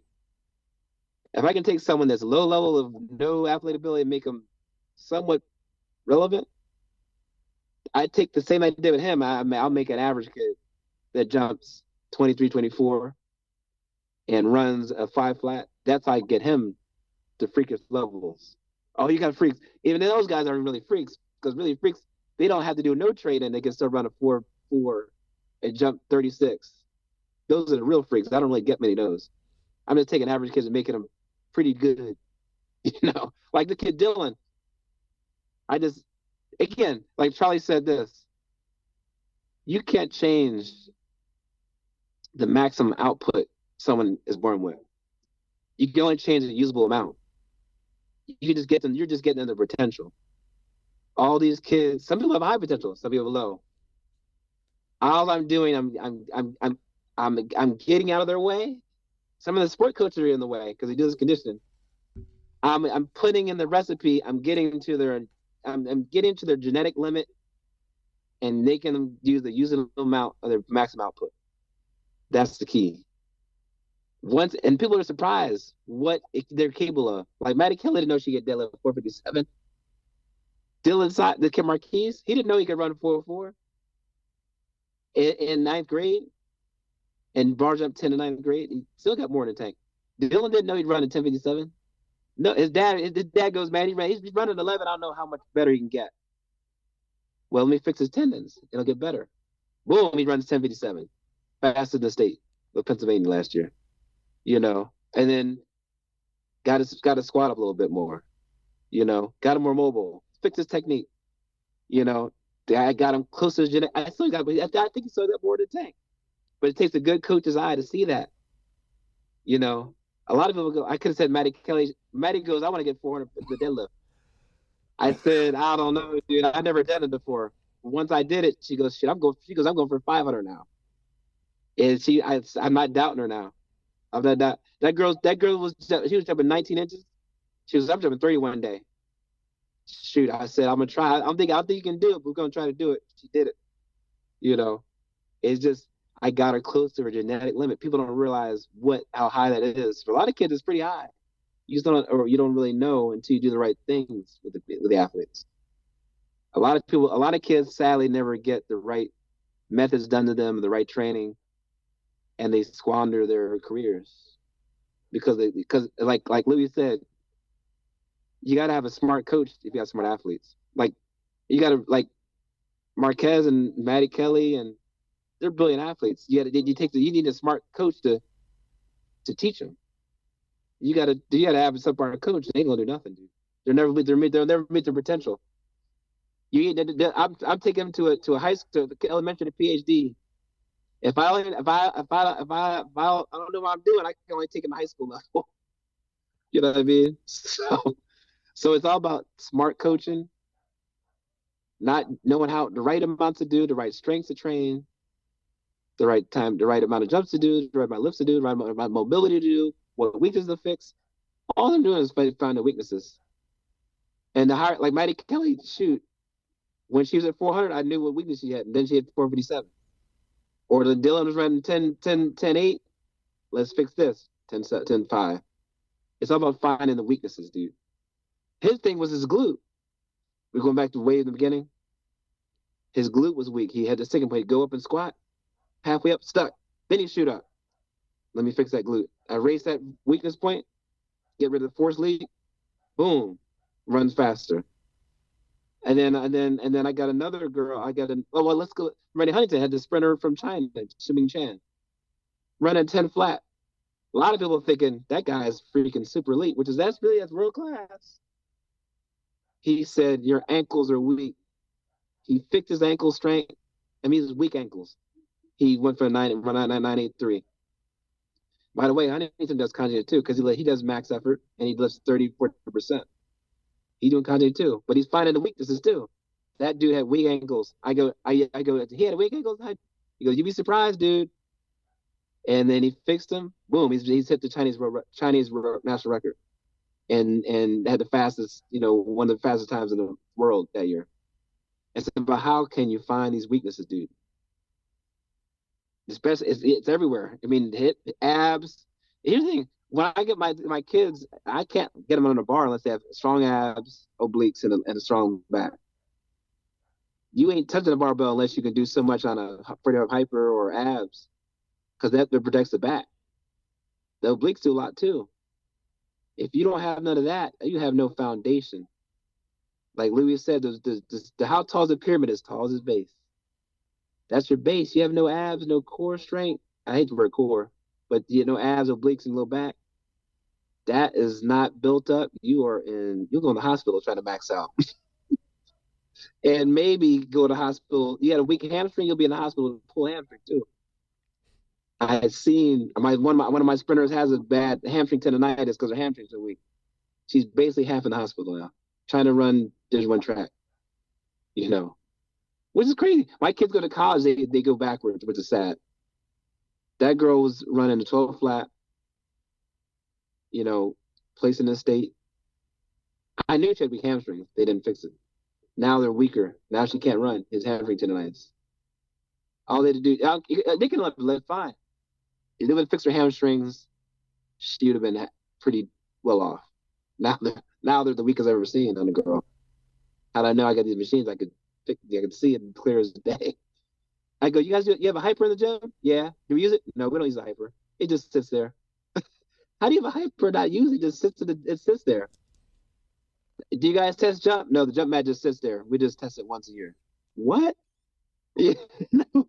How do you, again, you got to know how fast you are, how strong you are, and what your weaknesses are. If you stop, you don't test, you are 3 months down the road, you are in a deficit, you are in trouble. And you're going to have a sad athlete. I don't let that happen. I know I change. Here's the thing. People do blocks.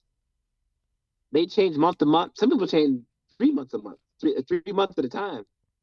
Like their strength block might make 3 or 4 months. I go workout to workout. If I see your freaking glutes weak, I'm making a change. I'm not waiting for the next block. If I see your verticals down, I'm not waiting for the next block to make some change. I'm changing it that day. I'm changing workout. I'm changing exercise to exercise. I don't consider myself having a block. What I'm doing is I'm analyzing what's wrong and I'm diagnosing the conjugate exercise. I got a million workouts. It could be a deadlift on a deficit. It could be banded deadlift. It could be deadlift on a rack pull. It could be a certain type of plyo. Strip off this 18-inch box. Strip off this 12-inch box. I'm changing my jumps are conjugate too. I got 1,000 jumps, never the same. But if I see a weakness, we're fixing it that day. I'm not waiting a whole month to fix it because I'm testing every time, so I can find a problem quickly, and I just got to solve the problem. That's how I can move the needle fast. You're doing old school block training. You're waiting 3 months and then find you test.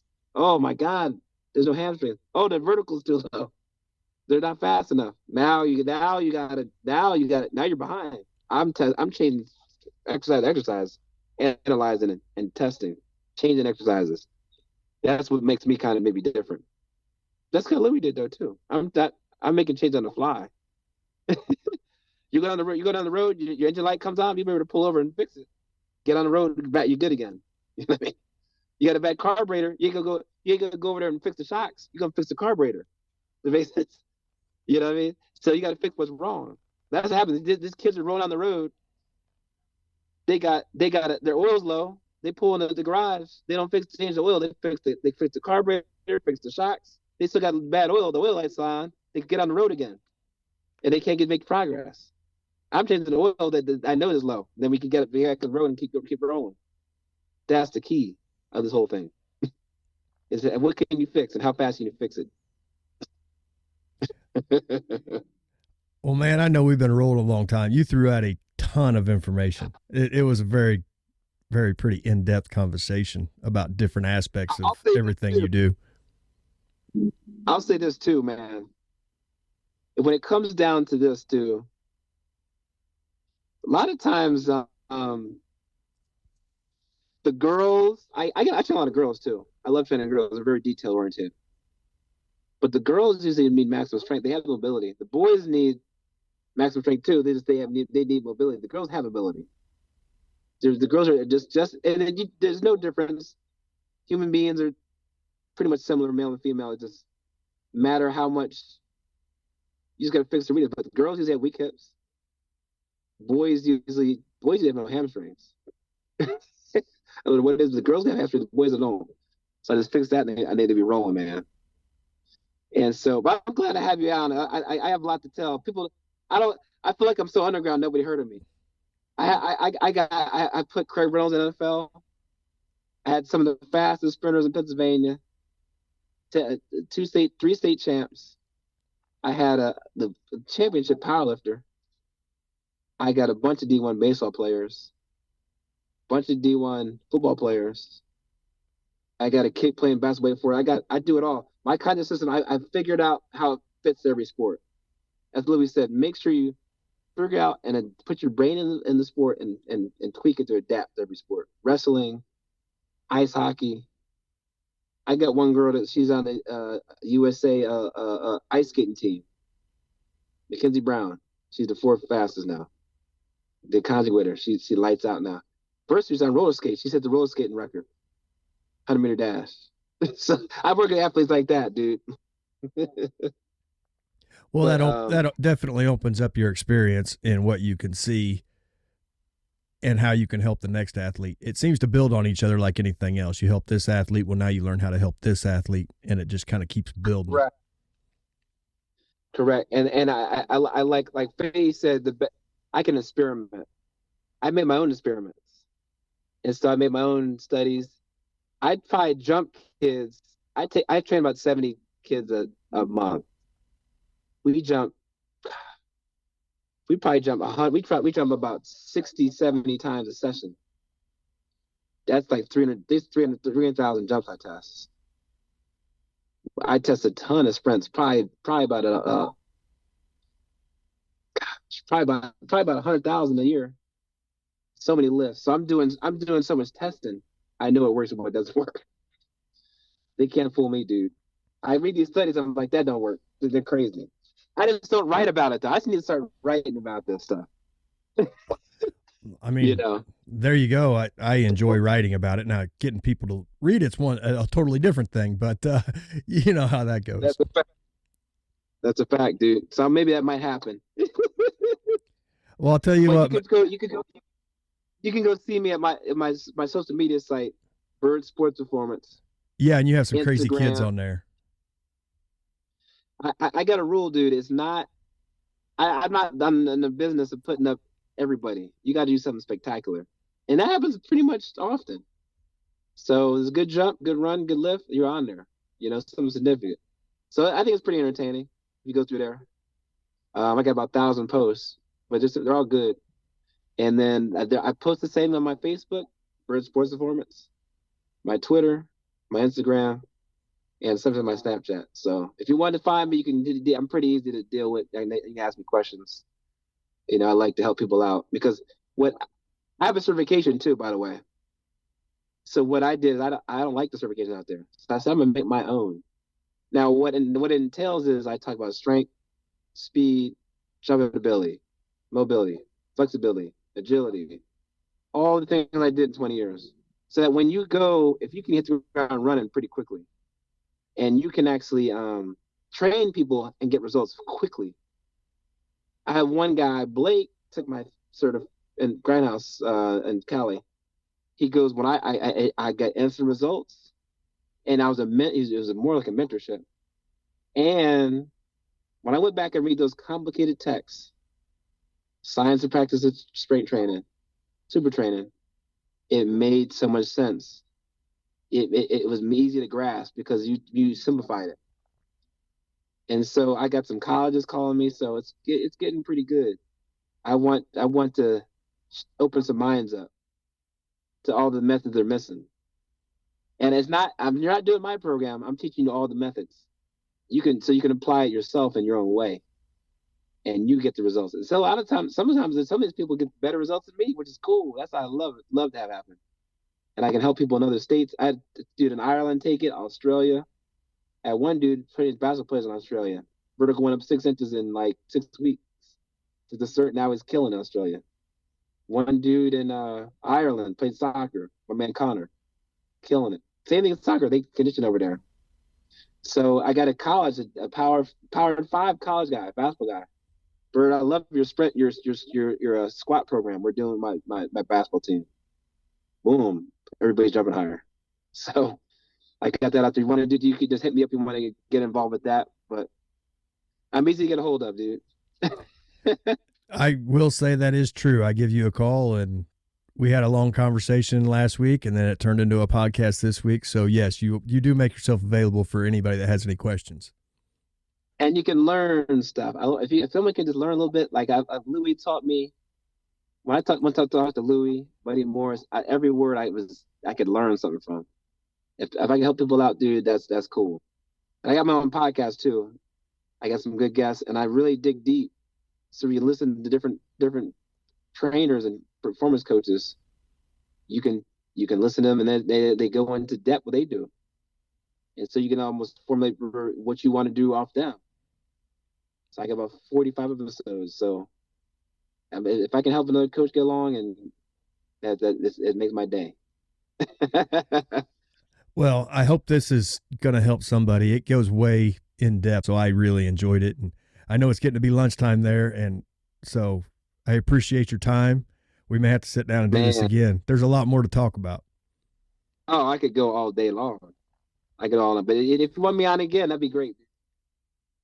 All right, man. We'll definitely get back around to another one. We'll let this one sit out there for a little bit and let people absorb it, and then we'll hit another one up.